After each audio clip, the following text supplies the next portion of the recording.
ሰላም ለእናንተ ይሁን። ዛሬ ደግሞ ማሳያችሁ በድንች ከእንቁላል ጋር ማሳያችሁ።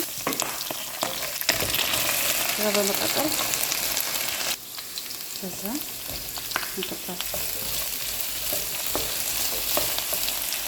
አሁን ሬዲ ሆኗል። ከዛ ቲማቲማችን እስከ ትንሽ በርበሬ ያለኝ እዚህ ጋር ደግሞ ትንሽ ፍልፍል አስወጥ፣ ከዛ ከዚህ ትንሽ ድንብላል፣ ከዛ ትንሽ ጨው፣ ትንሽ ሳልሳ ተጠቅሜያለሁ።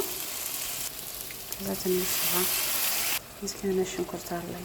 ሽንኩርት ነው ሬዲ ሆኗል። ከዛ ቃሪያችን ጨምር፣ ከዛ ከዚህ ላይ እንቁላል እንጨምርበታለን። ከዛ በዚህ መልኩ እንቁላል ጨምሬበታለሁ። ተመልሼ እመጣለሁ። ያው እንደዚህ ሆኗል። ከዛ እንደዚህ ያደረኩኝ ይሄን ቃሪያውን ሰንጠቅ አድርጌ እንደዚህ በዚህ መልኩ አዘጋጅቼዋለሁ። ከዛ በመቀጠል ደግሞ ከዝበራችን፣ ከዛ ይኸው ከዝበራን ጨምረን በዚህ መልኩ ሬዲ ሆኗል ማለት ነው። በጣም ነው የሚያምረው። በጣም ሰርታችሁ ብሎ ጧት በተለይ እንደዚህ አይነት ቁርስ አስፈላጊ ነው በእውነት። ከዛ በዚህ መልኩ ነው ስታነሱት ማለት ነው። አያችሁት እንዴት እንደሚያምር። ከዛ በዚህ መልኩ አዘጋጅቼዋለሁ። ምን በላበት በዚህ ነው። እኔ በዚህ ነው የምጠቀመው በስሱ ማለት ነው። ሰርታችሁ ብሉት። ሰላም ለእናንተ ይሁን። ዛሬ ደግሞ ማሳያችሁ በድንች ከእንቁላል ጋር ማሳያችሁ። ከዛ በመቀጠል ከዛ እንከታተል። አሁን ሬዲ ሆኗል። ከዛ ቲማቲማችን እስከ ትንሽ በርበሬ ያለኝ እዚህ ጋር ደግሞ ትንሽ ፍልፍል አስወጥ፣ ከዛ ከዚህ ትንሽ ድንብላል፣ ከዛ ትንሽ ጨው፣ ትንሽ ሳልሳ ተጠቅሜያለሁ።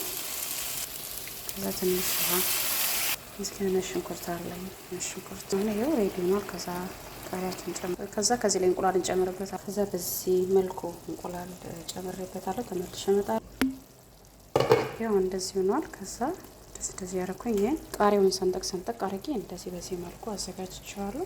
ከዛ በመቀጠል ደግሞ ከዝበራችን፣ ከዛ ይኸው ከዝበራን ጨምረን በዚህ መልኩ ሬዲ ሆኗል ማለት ነው። በጣም ነው የሚያምረው። በጣም ሰርታችሁ ብሎ ጧት በተለይ እንደዚህ አይነት ቁርስ አስፈላጊ ነው በእውነት። ከዛ በዚህ መልኩ ነው ስታነሱት ማለት ነው። አያችሁት እንዴት እንደሚያምር። ከዛ በዚህ መልኩ አዘጋጅቼዋለሁ። ምን በላበት በዚህ ነው። እኔ በዚህ ነው የምጠቀመው በስሱ ማለት ነው። ሰርታችሁ ብሉት።